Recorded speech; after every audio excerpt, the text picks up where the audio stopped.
மத்தேயு 26வது அதிகாரம். 1. இயேசு இந்த வசனங்களையெல்லாம் சொல்லி முடித்த பின்பு அவர் தம்முடைய சீஷரை நோக்கி, 2 நாளைக்குப் பின்பு பஸ்கா பண்டிகை வருமென்று அறிவீர்கள். அப்பொழுது மனுஷகுமாரன் சிலுவையில் அறையப்படுவதற்கு ஒப்புக்கொடுக்கப்படுவார் என்றார். 3. அப்பொழுது பிரதான ஆசாரியரும் வேதபாரகரும் ஜனத்தின் மூப்பரும் காய்பா என்னப்பட்ட பிரதான ஆசாரியனுடைய அரமனையிலே கூடிவந்து 4. இயேசுவை தந்திரமாய் பிடித்து கொலை செய்யும்படி ஆலோசனை பண்ணினார்கள். 5. ஆகிலும் ஜனங்களுக்குள்ளே கலகமுண்டாகாதபடிக்கு பண்டிகையிலே அப்படிச் செய்யலாகாது என்றார்கள். 6. இயேசு பெத்தானியாவில் குஷ்டரோகியாயிருந்த சீமோன் வீட்டில் இருக்கையில். 7. ஒரு ஸ்திரீ விலையேறப்பெற்ற பரிமள தைலமுள்ள வெள்ளைக்கல் கொண்டு வந்து அவர் போஜனபந்தியிலிருக்கும்போது அந்த தைலத்தை அவர் சிரசின்மேல் ஊற்றினாள். 8. அவருடைய சீஷர்கள் அதைக் கண்டு விசனமடைந்து, இந்த வீண் செலவு என்னத்திற்கு? 9. இந்த தைலத்தை உயர்ந்த விலைக்கு விற்று தரித்திரருக்கு கொடுக்கலாமே என்றார்கள். 10. இயேசு அதை அறிந்து அவர்களை நோக்கி, நீங்கள் இந்த ஸ்திரீயை ஏன் தொந்தரவுபடுத்துகிறீர்கள்? என்னிடத்தில் நற்கிரியையைச் செய்திருக்கிறாள். 11. தரித்திரர் எப்போதும் உங்களிடத்தில் இருக்கிறார்கள், நானோ எப்போதும் உங்களிடத்தில் இரேன். 12. இவள் இந்த தைலத்தை என் சரீரத்தின்மேல் ஊற்றினது என்னை அடக்கம் பண்ணுவதற்கு எத்தனமான செய்கையாயிருக்கிறது. 13.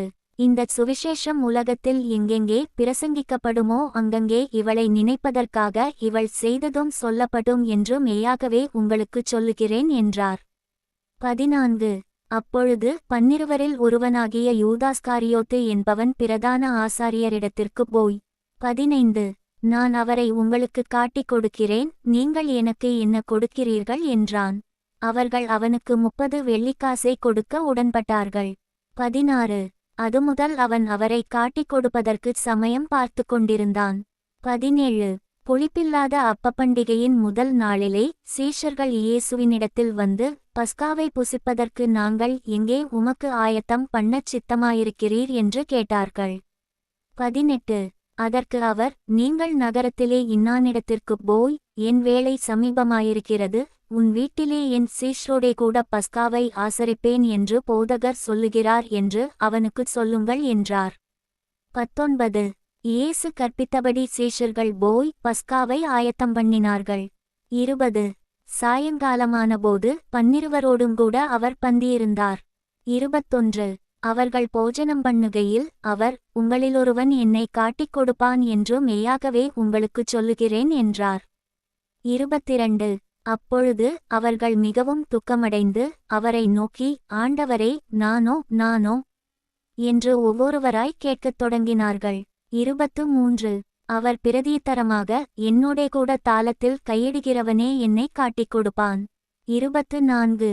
மனுஷகுமாரன் தம்மை குறித்து எழுதியிருக்கிறபடியே போகிறார், ஆகிலும் எந்த மனுஷனால் மனுஷகுமாரன் காட்டிக் கொடுக்கப்படுகிறாரோ அந்த மனுஷனுக்கு ஐயோ, அந்த மனுஷன் பிறவாதிருந்தானால் அவனுக்கு நலமாயிருக்கும் என்றார். 25. அவரை காட்டிக் கொடுத்த யூதாசும் அவரை நோக்கி, ரபி, நானோ என்றான். அதற்கு அவர், நீ சொன்னபடிதான் என்றார். 26. அவர்கள் போஜனம் பண்ணுகையில் இயேசு அப்பத்தை எடுத்து ஆசீர்வதித்து அதைப் பிட்டு சீஷர்களுக்கு கொடுத்து, நீங்கள் வாங்கி புசியுங்கள், இது என்னுடைய சரீரமாயிருக்கிறது என்றார். 27. பின்பு பாத்திரத்தையும் எடுத்து ஸ்தோத்திரம் பண்ணி அவர்களுக்கு கொடுத்து, நீங்கள் எல்லாரும் இதிலே பானம் பண்ணுங்கள். 28. இது பாவமன்னிப்புண்டாகும்படி அநேகருக்காகச் சிந்தப்படுகிற புது உடன்படிக்கைக்குரிய என்னுடைய இரத்தமாயிருக்கிறது. 29. இதுமுதல் இந்த திராட்சப்பழரசத்தை நவமானதாய் உங்களோடே கூட என் பிதாவின் ராஜ்யத்திலே நான் பானம் பண்ணும் நாள் வரைக்கும் இதை பானம் பண்ணுவதில்லையென்று உங்களுக்குச் சொல்லுகிறேன் என்றார். 30. அவர்கள் ஸ்தோத்திரப்பாட்டை பாடின பின்பு ஒலிவமலைக்கு புறப்பட்டு போனார்கள். 31. அப்பொழுது இயேசு அவர்களை நோக்கி, மேய்ப்பனை வெட்டுவேன், மந்தையின் ஆடுகள் சிதறடிக்கப்படும் என்று எழுதியிருக்கிறபடி இந்த இராத்திரியிலே நீங்கள் எல்லாரும் என்னிமித்தம் இடறலடைவீர்கள்.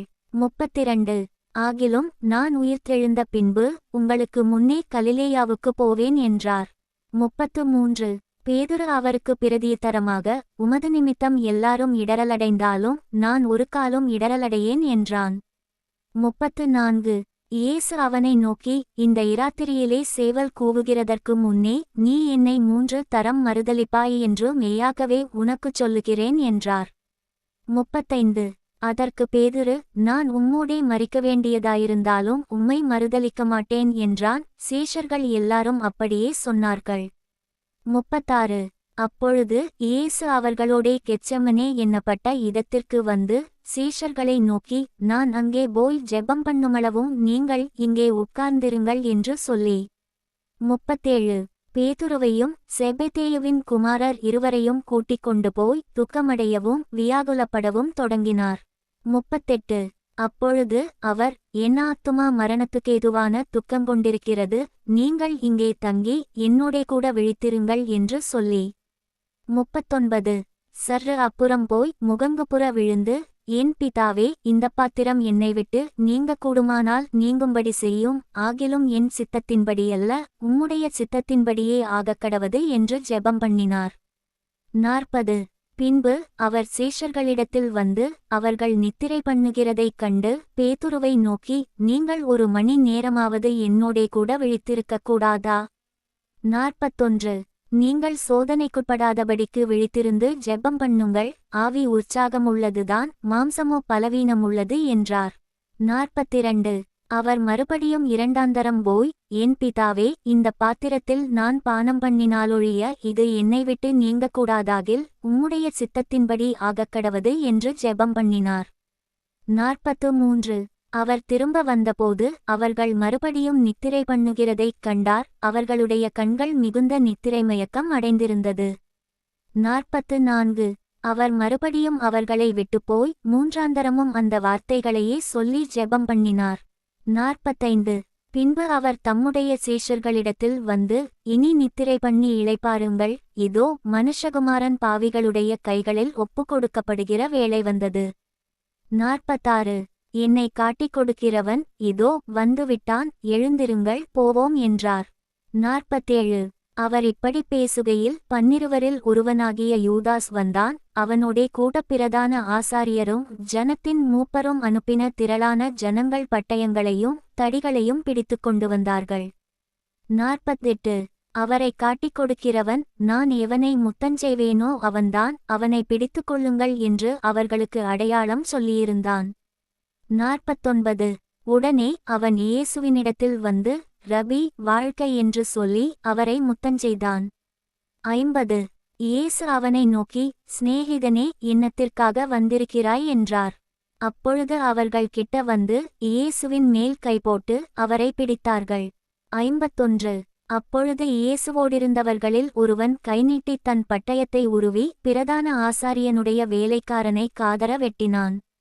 52 அப்பொழுது இயேசு அவனை நோக்கி, உன் பட்டயத்தை திரும்ப அதன் உறையிலே போடு, பட்டயத்தை எடுக்கிற யாவரும் பட்டயத்தால் மடிந்து போவார்கள்.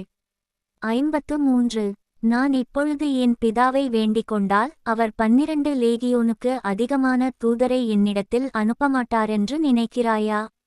54 அப்படிச் செய்வேனானால் இவ்விதமாய்ச் சம்பவிக்க வேண்டும் என்கிற வேதவாக்கியங்கள் எப்படி நிறைவேறும் என்றார்.